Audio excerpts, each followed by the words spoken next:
Good evening, everybody. Welcome to the latest edition of As Good as It Gets. I'm Ricky Hampton with my co host and star of the show, Mr. Derrick Gervin. What's happening, D. Gerv? How you doing, sir? I'm not the star of the show. We're a good package. I'm doing fine. Thanks for asking. Oh, man. Oh, I'm putting down the wrong team there. That's one of my other shows I'm trying to put in That's there. all right. Uh, hey, we want to get on a little early tonight before game two of the Western Conference Finals started between the Lakers and the Nuggets out in Denver. But before we get to that game, man, gotta go back to last night in game one of the Miami Heat versus Boston Celtics at the Garden. And man, I just don't get the Boston Celtics. They can look like one of the great teams of all time for 5 minutes, and then 5 minutes later, they look like a lottery team. Uh, why is this team struggling to find consistency? Uh, you even go back to the last round with Philly. Philly really had those guys on the ropes and let them get away. They were very lucky to win that series. They come in and face 8 seed Miami, which is, they're just playing great basketball, and they get run over 123-116 last night at the Garden. Well, it kind of reminds me of the championship series as well against Golden State. Very talented team when they move the ball. And then it just seems all of a sudden the offense becomes stagnant. Jaylen Brown off the dribble, too much Jason Tatum off the dribble. And that's been their history lately. When they're on, they're on. And I mean they're on. But when those guys, when the defense makes adjustments on them and they start going one-on-one, I think sometimes Tatum goes a little too much one-on-one. In the last game, you see last night, he made 3 turnovers in a row. Mm-hmm. I mean, you can't win like that. And I got to say my biggest problem, Ricky, Joe Mazzulla. Well, I don't understand. The guy didn't call a timeout the entire third quarter. Boston ended up getting beat 46-25 in the third quarter. And at no point did he call a timeout. And then when he was interviewed about it, he had the nerve to say that he called timeouts in the first half. And I'm trying to figure out what does the first half have to do with the third quarter. So they're just all over the place. I'm still trying to figure them out. You think it's his inexperience as a coach showing up? I mean, he's been an assistant. He's been an assistant coach. A timeout is a timeout. That doesn't have a whole lot to do with experience. That just have to do with keeping up with the game. And I don't know. Maybe he has that much belief in his players, but I don't have that much belief in them. Where you see them getting steamrolled in a quarter, and you just let it keep on raining instead of stopping the bleeding, basically. And so I still think they're going to come back tomorrow and play well. But as we know about the Miami Heat, they have a guy named Jimmy Butler. I'm going to start calling him Playoff Jimmy. That should stick with him from now on. And when you got a guy like him, and then he's distributing the ball, Ricky, if you notice, they're putting the ball in his hands as opposed to Boston putting it in Tatum's hands. But Jimmy is making very good decisions. It's not just to score. It's to score or create for others. And I think sometimes that's what happens. Jason Tatum gets away from that. And that's one of Boston's biggest problems. As he goes, so goes the Celtics. Yeah. And how about Smart as a point guard? Is he a true point guard? No, he's more of a 2, non-scoring. Well, he can score. He can shoot the 3 if you give him time. He's more of a scorer. I watched him play at Oklahoma State. So I got to see him against Texas and all these schools down here. He's not really a point guard. He's capable of playing the point guard, but as we know, he makes bad decisions as well in the clutch. He has a habit of driving too deep in the paint, or he ends up falling down.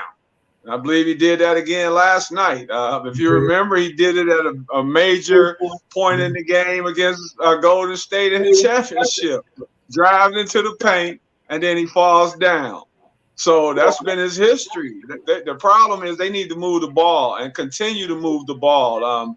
Them moving the ball sometime and then becoming stagnant is also the reason Philadelphia is on vacation. Yeah. I mean, he does a lot of good things for him. He's an excellent defender. That's the one area though that they seem not to really have somebody to keep their offense organized when it gets out of kilter like that, to reorganize their offense. Who's a real leader, Ricky? They say Al Horford, but I mean, I don't see Al Horford out there stopping the bleeding, talking to the guys at the right time. There's no way you give up 46 to a Miami Heat team that is not even known really as a scoring team. Right. And so that's an issue. The communication is broken down. Many times they've missed their assignments. I remember one play, both guys ran to the guy who they thought was going to receive the ball, and they left the guy who actually had the ball. So they're having a lot of breakdowns defensively and offensively, and they better get them corrected quickly because we know the Heat aren't going away. Yeah. Tatum finished with 30 points on 9 of 17 shooting, which is, that's shooting the ball well. He had the 4 turnovers. But for him to score 34, it didn't seem like he had a good game. I mean, wasn't all his turnovers pivotal? They were all in the last few minutes of the game. Yeah. The 3 of them, 3 of his turnovers, 3 of his 4 turnovers in a row. Yeah. And Jaylen Brown had 6 turnovers. They had 10 turnovers. Yeah, well, those are the 2, Ricky. They get in the habit of they get very reckless, very careless with the ball. And it's sometimes they think they score too much. You got to see that help defender coming. You've played against them not only in playoffs, you played against them during the season. You should know basically how they play. And you just got to have your head up on the swivel and look to find the open man. And if they don't do that, they're going to be in trouble again in game 2. Yeah. Butler finished with 35 points, 12 of 25 from the field, played 43 minutes. He had 6 steals. Adebayo, 20 points and 8 rebounds. Strus had 15 points. He had some big shots for them. And that doggone Kyle Lowry, that's another guy I look at, man. I'm like, it's pretty what he does. He's revitalized, Ricky. It looked like, I was one of those guys that was basically writing him off during the season. I still thought he was capable of contributing a little bit, but he's been contributing a lot. I believe he had 15 as well, didn't he? Yeah, 15 points, 3 assists. Leadership, but not – hey, Ricky, leadership, though. If you look at him and Jimmy Butler, and then you got Bam out there, leadership.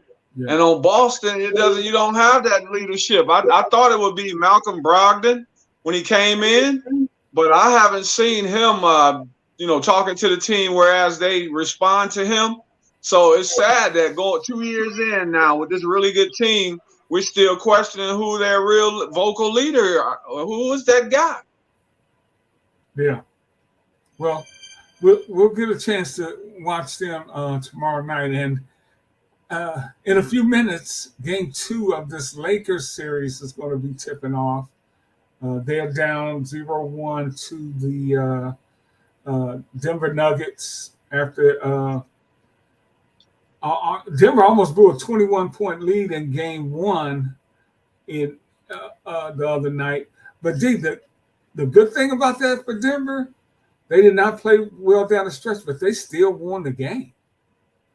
And LA got 40 points from Anthony Davis and lost. To me, that's not a good sign for LA. Well, people are talking like it's like how great LA played in the second half, but I'm like you. They played well, but they still came up short. And the Lakers aren't going to shoot 46% from three every night. That's very rare for them.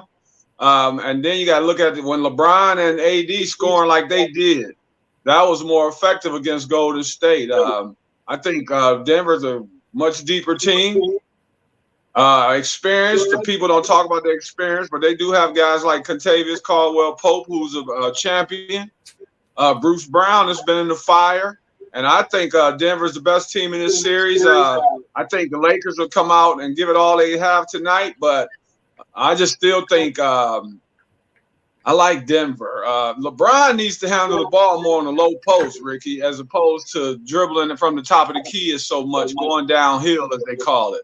I think he needs to be more of a scorer distributor. They have no answers for him around the rim. And, he's been settling for three-pointers too much. He actually took a three-pointer at the end of the game when they were down 3. And I thought that was a terrible shot. So he needs to play more as a distributor, scorer, starting from the low post. And I think if they do that, then it's a totally different series. But I still think Denver wins this series regardless. Yeah, I do too. And we talked about him on our show last night, the Joker. I mean, what unique. I think you called him a very unique player last night. Talk some more about this guy. Offensively, he's one of the best we've seen, big men of all time, and not just big men. Offensively, he's one of the best players we've seen. He's so intelligent. His IQ is off the level. It's off the charts. If you look at it, LeBron James, there are certain guys, Chris Paul, that just have a basketball IQ. Jokic is in that group with them. And what makes him so dangerous is he doesn't necessarily look to score. He scores when the opportunity presents itself. He doesn't go out of his way to do one thing better than the other. He tries to do everything, pass the ball, sets good screens. He's dangerous in the pick and roll with Jamal Murray. He's a team player. If you look at it, he comes prepared to play, Ricky. He dresses the part before the game, which I love. He's still wearing the suits and stuff. And he just brings a certain persona to the game. He's a very confident, quiet young man, and the rest of the guys follow his lead. Now, watch this move he puts on Anthony Davis, who we all know is an excellent defender. And I keep looking at him saying, the Joker is slow, but I don't know if he's slow or not. Watch this, dude. Yeah, he's slow. He's deceptively quick when necessary. they think he's slow. The guy is smart. Ricky, did you notice on that drive, before he drove, he made sure there's no help, that they can't help. So it's the little things, his intelligence. It's not AD, as we know, is more athletic. But when you're playing against a guy that's under control like Jokic, reminds me of Larry Bird. Ricky, I always tell you, never in a hurry. Never in a hurry. He looks in, he processes what's going on. And he does that for 48 minutes. And that's what makes him special. To me, he's the best offensive player in the game. Yeah. I'm trying to dial this that play back up. I'm missing it, but yeah, he went bird like he went baseline. And this kind of bird, it looked like he looked here, and then bam, he was gone. And we know that was my move. That was my move and Steve Smith's move, but we did it off the dribble. When he did it, he didn't even dribble yet. He looked around first. Yeah. When I say our move, we fake one way, but we're dribbling. And then we turn and go the other direction. Yeah. He did it without the dribble. AD was beat. Body positioning. He saw that AD's body was out of position and that there was no help. And he attacked as soon as he saw his opportunity. And that's what he does.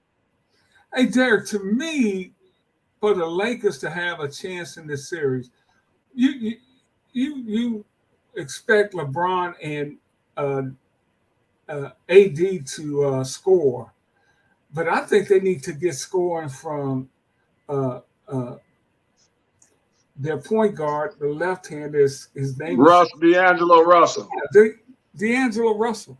I think he needs to score more in this series. Hachimura has been scoring, and I think he'll continue to do that. But one of those guards needs to pick it up, and Russell would be the choice for me. Well, you're making the right choice. Ordinarily, I would say Dennis Schrader, but for this series, for me, it's Russell. I think that's why Denver was doing all that talking about how they were going at D'Angelo Russell so that they could get him off the floor. I think they really wanted to get him off the floor because of his offensive capabilities.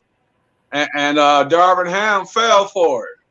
So I'm like you. I think D'Lo is very crucial in this series. They can't just rely on Austin Reeves and Hachimura because we don't know if they're going. Austin Reeves has been pretty consistent, but we don't know if Hachimura is going to score every night. He has been great, but I think D'Angelo Russell gives him that extra kick with his 12 to 14 points. I think that would make them hard to beat. Yeah, Russell had 8 points in 26 minutes. Schroeder had 6 points in 32 minutes. To me, that's not enough from those two. It's not. They need 4 or 5 guys in double figures, Ricky, to be honest. You said it. Yeah. So you said Hachimura and Reeves, you mentioned them. So that 5th guy to me is D'Angelo Russell. I don't expect a lot of scoring from Vanderbilt. So it's got to be D'Angelo Russell. And if they don't get that scoring from him, then I think they're in trouble. And they're in big trouble. Hey, D, and we'll get to the. See, look, Ricky. That's where LeBron needs to be. Right there, that play there. That's where he needs to be. Yeah, he's got. See, look at the open guys, Ricky. Look at the open guys. Yeah. That's the formula for LA. Yeah, I'm sure that they're looking at that. But does he have the energy to go down there and do that for a whole game?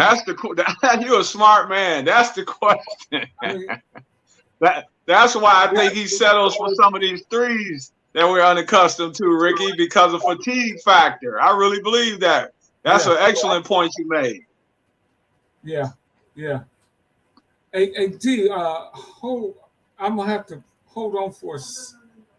I think we're good. Hey, let's look at some other stuff here. I want to get into, we had the lottery last night. You were down in San Antonio, and I know everybody's excited about the prospects of Victor Wembanyama coming to town because he will be the number 1 pick in the draft. But I want to look at a couple of other guys. Well, I do want to look at Wembanyama and get your thoughts on him. 7'4". I mean, here's some highlights.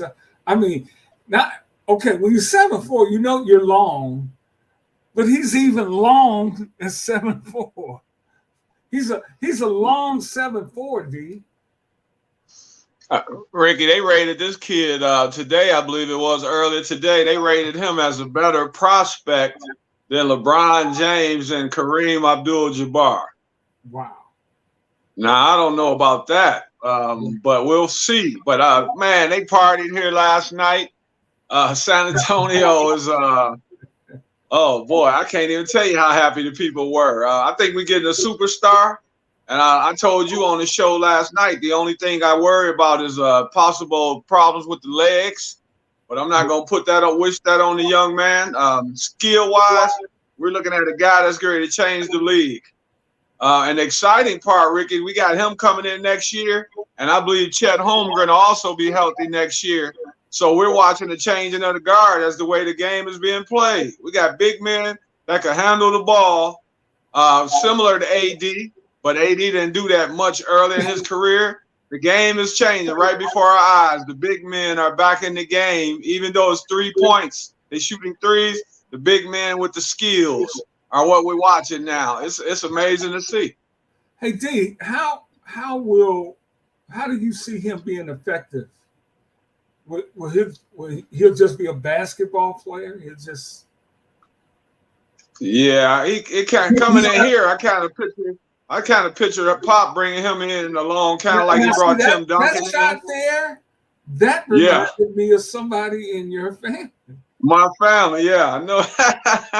That reminded me of George going, watch this. The kid is nice. And I think he's going to add some years on the Greg Popovich future. Because down here the question was, right now Popovich hasn't re-signed. He hasn't signed a contract. So we'll see what happens in the next few months. But there will be no one in San Antonio that could convince me that Greg Popovich is going to walk away when he just acquired Victor Wembanyama, who's getting ready to make his name known in the league immediately. Immediately. But I was asking, how do you see him playing? I see him playing great, Ricky. I don't I think he's going. I don't see him shooting the three as much, I'll say, but I think he can do everything. I see him coming in like when they talked about the Twin Towers, Ralph Sampson and Akeem Olajuwon, but they just have one tower, and his name is Victor Wembanyama. I think he's very mature. He's playing right now for Tony Parker's team in France. So I think having the addition of Tony Parker in his life is a big thing, and I expect big things from him right out the gate as a rookie. I think he's going to be fantastic. He has a skill set; he can do everything. You played overseas. What is the quality of the league he was playing in? Well, you see how these European players are playing today, the foreigners. So that kind of gives you some of the answer. When I played, I didn't understand them not talking about the European League more than they did. It's a very tough league. They're very physical leagues. So he's learning about playing against physicality. You get away with a little more physicality over there. That league would be perfect for Draymond Green, and he wouldn't be fouling out. So it's a better league than people think. The players start off learning at a very young age. They train like crazy. They're crazy. Their training is like football, soccer, all that kind of stuff. So it prepares you for the NBA, and I think he'll be well prepared. I really do. Coming in right off the gate, right from the beginning, I see the Spurs at least improving by 20 games. And Pop is an excellent guy for him to learn from, right? Yeah, he had a guy named Tim when Tim came in, but Tim had the 4 years of college experience, but he also brought in the 18-year-old Tony Parker.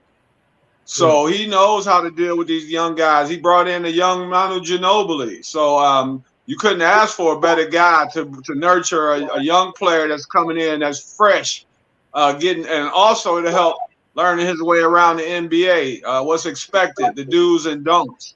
So where you end up is a big factor in your career, the team that you end up with. And I think he's ended up with the perfect team. I think it's like, man, a match made in heaven. I tell you, D, when you look at those highlights, he can do everything. I mean, he can block shots. He can shoot it from range. I mean, of course, your highlights you never miss in your highlights, but it just shows the capabilities that he has.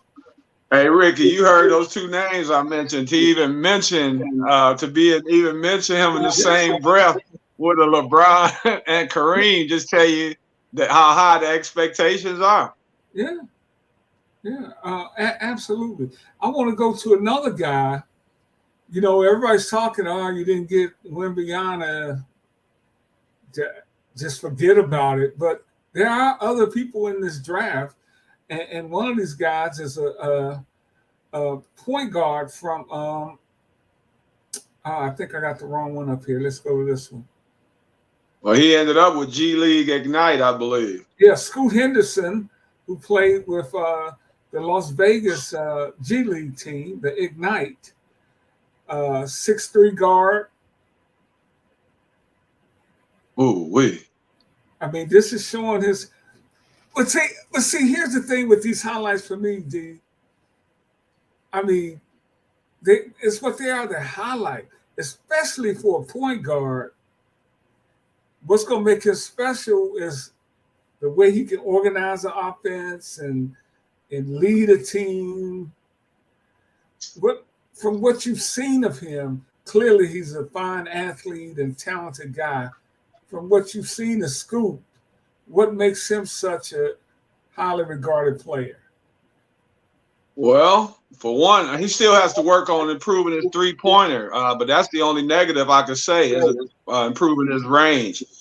The guy is, if you look at him, Ricky, he's a Chris Paul, Baron Davis. I know a lot of people don't remember Baron Davis. They should. Look at that. That's Baron Davis.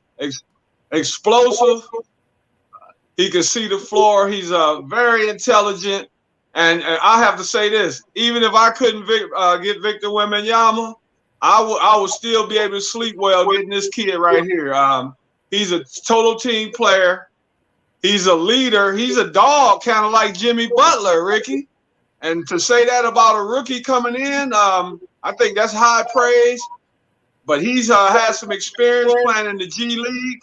I think he's ready right now to be a star in the NBA. And I think when I say star, I mean leading his team. He's going to definitely be a guy, whatever team he goes to is going to improve immediately. Oh, boy. Yeah, that's some. He even got some New York in him. Oh. That's going over Wembanyama right there. Look, he got some Rod Strickland in him, Baron Davis. Oh, my goodness.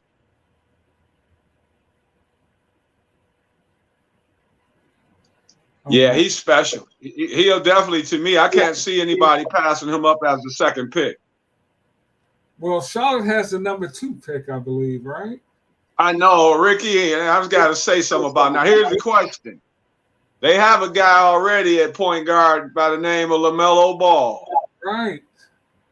So, but I'm just trying to see, how do you pass this guy up? I could understand if they passed him up, I guess, and went for Brandon Miller out of Alabama. But, man, looking at his ceiling, I don't know if I could sleep at night if I was to not gamble on Scoot Henderson and just find a way for him and LaMelo to work together. Does LaMelo shoot it well enough to be a 2? I think he does. I think he does. But, you know, a lot of times today they're going small ball. I think that small ball works, and you know, it works in the playoffs, just depending on what teams you play against. I think it works for Golden State with Poole. You know, he played well at first, but him and Steph, you know, they went with the small ball, and him, Steph, and Clay, and I think him and LaMelo could play together. I think LaMelo could move to the 2, or you could play Scoot at the 2. There's really no positions today. And you got Portland drafting 3rd, and Scoot has already said, hey, man, I can play. Scoot says I can play with Ball or Lillard. I'm not crazy ball dominant, he says. He said, Scoot is I think I fit in with Melo the way they play over there. I think I can play off the ball, on the ball. What's so special about my gift, I think. I don't have to have he can play. And hey, Ricky, you know how you talked to me before we came on. You said something to me before we came on the air. You said about guys, you asked me about just basketball players. Right. The stuff that people don't talk about. Right. Well, that's Scoot Henderson. The little stuff. I said earlier, like Jimmy Butler. Jimmy does everything. Just like last night, 35 and 6 steals and about 5 rebounds, 5 assists. Right. His presence as far as talking to the other players, building their confidence up, not tearing them down when things aren't going well. All of those traits are also Scoot Henderson. And so Chicago or Michael Jordan, Charlotte, they got a decision to make. Because, man, I couldn't pass up the young man. I love Brandon Miller, but I'm sold on Scoot. And just his quotes there, he's like, hey, man, I'll play with anybody. Just put me on the team. I'll make it work. You like that? He said that's essentially what he's saying, right? He said he should be the number 1 pick. And he meant it. Yeah, so hey, just let me go. He can play, Ricky. He can play. Yeah, you know, I had a chance to meet him over the summer, man. He a very nice young man, very very mature to be. I think he's 18, 19 years old. Very mature young man. Really? So you already met him. So, okay, well, that same disposition is going to carry over to the NBA. Yeah, absolutely. Now, you mentioned Ricky, let me say this quickly. Do you know who took him under their wing? Did you see that a few days ago? No. Steph Curry. No, I did not. Steph is already trying to get him involved in the business aspect of what's going on, and he's mentoring him as far as basketball. So the young man is already on the upward trajectory. Yeah. And the third guy in this puzzle is a kid from my hometown of Nashville, Tennessee, for the University of Alabama, Brandon Miller, 6'9", very talented young man. Can shoot it. He can do everything, D. Your thoughts on Brandon Miller? Now, Brandon is a different conversation for me. Very, very talented, like you stated. But him, I'm worried about mentally, because he checks out a lot in big games. He actually did it in the tournament, NCAA tournament. He basically disappeared. And so I worry about him mentally when things aren't going well. He has to learn to fight through. He gets frustrated really easily. And so that's going to be a cause for concern. If they can fix that and he gets with the right, or goes back to what I said about the right team again. And I think Portland would be the right team for him. I think that would help Dame Lillard. They still have Mr. Grant playing there. So they got some good pieces already. Miles Simon is a really good player. Nurkic is healthy now. They've got some good pieces in place. I don't know if they're going to give – I think they're going to give Chauncey Billups another chance, especially with this young man coming in. You got to have a guy that's been there. And as we know, Chauncey's been there. He's a champion. He's proven what he could do. And I think Portland would be the perfect team for this young man. I think that would change his attitude. It would help him grow up a lot, being around a guy like Dame Lillard. And D, you know, this is a grown man's league too. I mean, you know what I'm saying? You coming in with all that bravado, that's gonna get tough, right? Yeah. The first thing they're gonna test is your physicality. That's the first thing they're gonna test is how strong are you. They're gonna push you around a little bit and see what you got. What kind of heart you got? So that's what Brandon. I think he's gonna have to get more. That's what Wembanyama's also gonna have to go through, Ricky. When these guys like Rudy Gobert sneak an elbow to that chest intentionally, and say it's an accident. So him and Brandon, they thin players. They'll both bulk up, but they both have superstar potential, and I want to see them. I want to see them get there. I think they both have it in them. I'm just hoping that Brandon works on that attitude and put all that stuff that happened in the past about the gun and all that stuff, put that behind him in the rearview mirror and comes out and listens and learns. And if he does that, I think we got another special player. D, when you don't win in this league, there are consequences. And we saw Doc Rivers firing in Philly. And now there's a report out of Philly that James Harden intends to opt out of his deal with the Sixers, and he's seeking a long-term contract. Who would give him a deal at this point in a long-term deal at this point in his career? Well, it sounds like Houston is interested in him.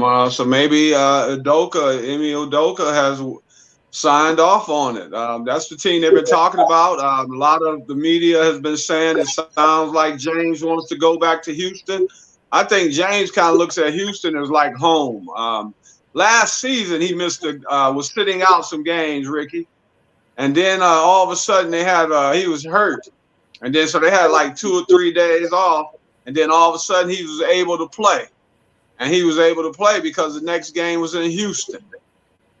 And he has some business interests in Houston. Yeah. And he's also has a place that he frequents in Houston that they retired his jersey. at one of the strip clubs. I'm just being honest, not trying to be funny. So he seems to have there's something about he has an affinity for being in Houston. So I could see him leaving. It's crazy as it may seem. I could see him uprooting and the Houston Rockets giving him a new contract. In Philly, Frank Vogel and Monty are going to be going there for interview. I'm sorry, that's Milwaukee, where Monty Williams and Frank Vogel will be going in for interviews. Your thoughts on that? Well, I think that's either coach. I don't think they could go wrong right now. Monty, I think Monty's proven already that he's a winner. Man, he has the pieces. I mean, that's a job that would be hard for me to pass up. Giannis is still there, of course, and they're going to make some changes over the summer. I think Giannis and Drew Holiday are secure. But other than that, right now, I don't know, Ricky. I don't know if Brook Lopez, how they feel about bringing him back. I don't know about Bobby Portis, if his role is going to be the same. But it's an interesting thing to go into because they have a good roster. So I think they couldn't go wrong either coach. Nick Nurse has proven himself in Toronto, won a championship. And as we know, Monty's proven what kind of coach he is in Phoenix. So I think it'll work out either way. And does it even matter who coaches that team? If Giannis is not hitting free throws down the stretch, does it matter? He's got to get better. That's a good question. Wow. Because it's not that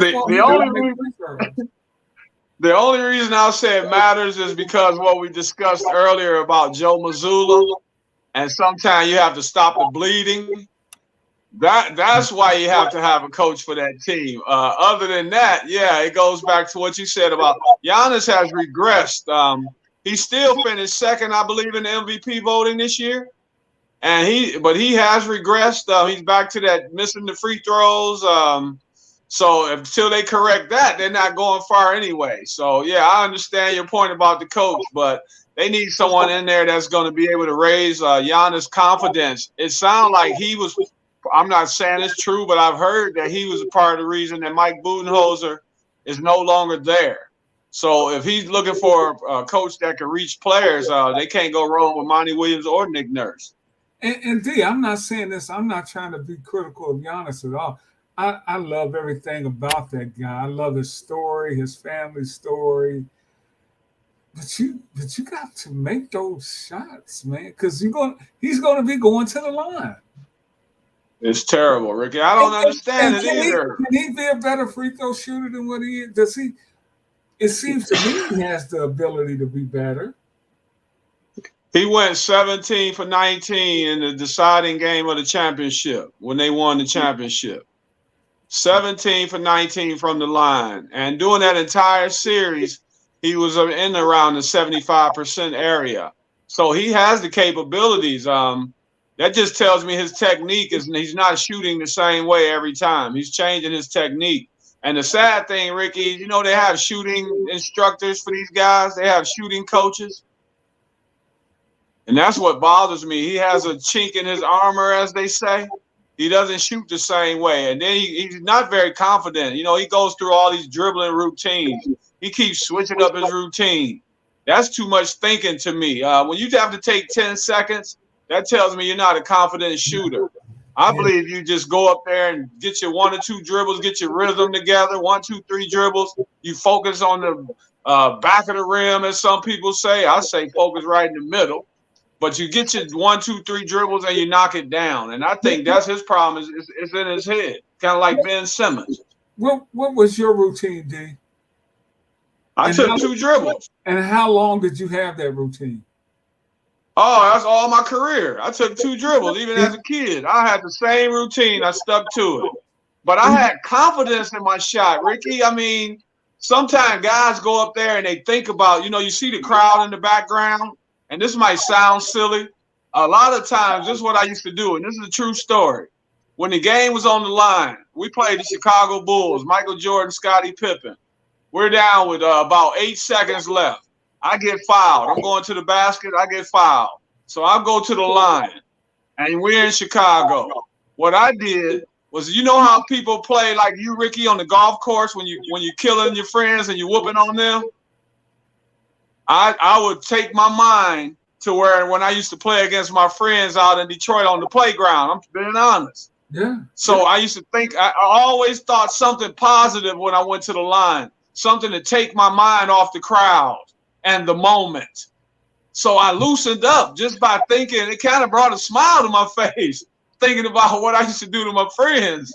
And that's how I went approach the free throws. I'm being honest.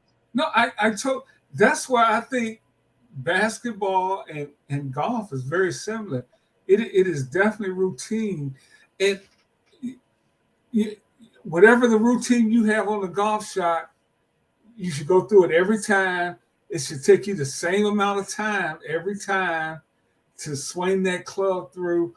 And on a basketball shot, if it takes you 3 seconds to go through your routine, it should be 3 seconds all the time. You should never see a guy out there at the line. I'm sorry. Go ahead, Ricky. I want to hear this. Go ahead. The routine settles you down, and you're just thinking about the shot. Well, take your mind away. You have to. If you look at some of those guys at the line, Ricky, you can tell when a guy's nervous because you'll see some guys, they might stop play while guys at the free throw line, they might have to discuss something, the refs, and you see that guy just stay at the line like his feet are planted in quicksand. Yeah. They don't look relaxed. They already look tense going to the line. And, you know, if you go up there expecting negative results in this game, you're going to get just what you asked for. So sometimes you got to kind of take your mind away and make yourself be able to smile. And you look at Giannis a lot of times at the line in that series, he looked very tense.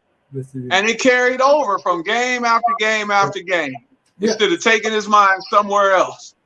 So do you teach your kids that you work with and coach that the same 1-2, or do you let them find their own routine? I usually go to the line and have them show me their routine first. Mm-hmm. And then I just ask them, man, why you dribble so many times? And if they got a good answer, I don't try to change it. But if they look nervous, I can tell if a guy's nervous with his dribbles or that's just his routine. See, there's a difference. Are you doing it? You nervous, or is it your routine? Because some guys' routine might be 2 dribbles, but now when they're nervous, they take the extra dribbles, 4 or 5 dribbles, till they get that feel of the ball. And that's how I do them. I tell them I'm not going to change your routine, but I say, look, let's try it this way and see if it works. Just go up there, focus on your target, get your rhythm, make sure your feet and everything are aligned to the basket, the shoulders and everything. Take your 1-2 dribbles. Just make sure your technique is good and then fire away. Yeah. Man, D, this hour has just jetted by as usual, man. We always have so much to talk about. As we head down the home stretch, any thoughts on your mind? We touched on the situation with Ja Morant when you were kind enough to come on our show last night with Tim Turner and Tree McDougal. Let's just touch that one more time for the viewers of As Good as It Gets. That, Nike has they were going to be releasing the Ja Morant sneaker on the 26th, but that looks like that's not going to happen now. In fact, they have it's no longer on their line. They've taken the app that they had up is down for Ja's shoe. He's facing a suspension, and it's really disappointing to see what's going on with him. Yeah, it breaks my heart. You're looking at a very, very talented young man that's adored by millions, and he's making bad decisions. Wow, it's been more than 2 incidences he's had. He's had incidences in the mall. He's had an incident with the young 17-year-old. We know what happened with Denver when he was flashing the gun. He's flashing the gun in the car on Saturday, which still that I still can't wrap my head around that. You already told us, you sat there on national television and you told everyone that you needed to make better decisions and you're going to make better decisions. And then we look around and 2 months later, we're back in the same place.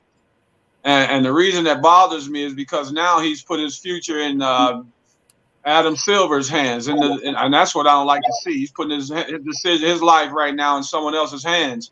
And he's already lost $39 million. And then he loses additional money. He didn't make the all-NBA team, so he lost a boatload of money. And now you come out here, and now they're going to suspend you. We know for sure there's going to be a suspension. We don't know how long. But this isn't even something we should be discussing. Ja is 23 years old. He has to decide if he wants generational wealth or he wants to be a thug. And I said this clearly. There are two choices. The NBA is only going to give him one choice, and that's to honor the league that he's in, a billion-dollar industry. There's a code of conduct that they have for people that keep saying he didn't break any rules. He broke NBA rules.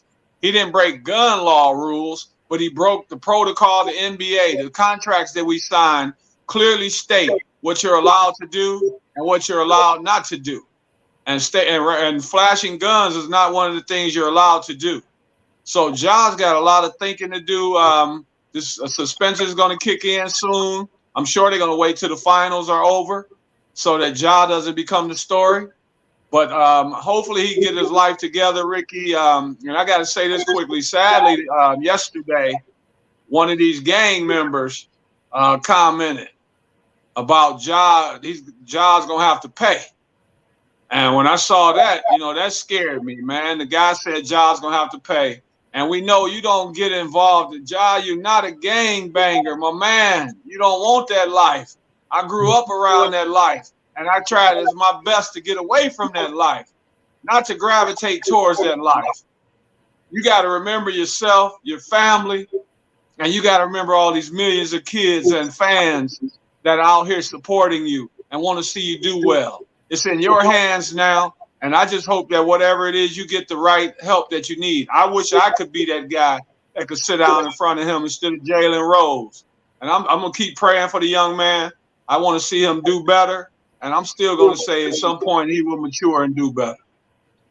Hey, one last thing, D. We're going to have Lakers and Nuggets just tipped off. What are you going to be watching as this game progresses tonight? The adjustment that Denver makes, because they probably will start Hachimura off on Jokic again to see what adjustment they're going to make offensively. Defensively, we know they can only get better. Denver was horrible defensively. Even though they won, they gave up 126 points. And that's a lot of points to give up against the Lakers, who are really a two-headed monster, AD and LeBron. So I'm just looking to see the adjustments that Mike Malone is going to make offensively as far as what they do with Aaron Gordon. That's the biggest thing. Is Aaron Gordon going to be in that, what they call the dunk spot, the short corner? And that's, to me, that's the biggest. That's what's going to tell what they do with him is going to be what decides the game. Okay, well, let's go watch some basketball, man. For Derrick Gervin, I'm Ricky Hampton. Hey, man, it's been a blast, D. We'll do it again. Yes, sir. I love you, Ricky. You've been watching as good as it gets. Peace, everybody. Have a good night. Peace. Right, peace. One love. All right.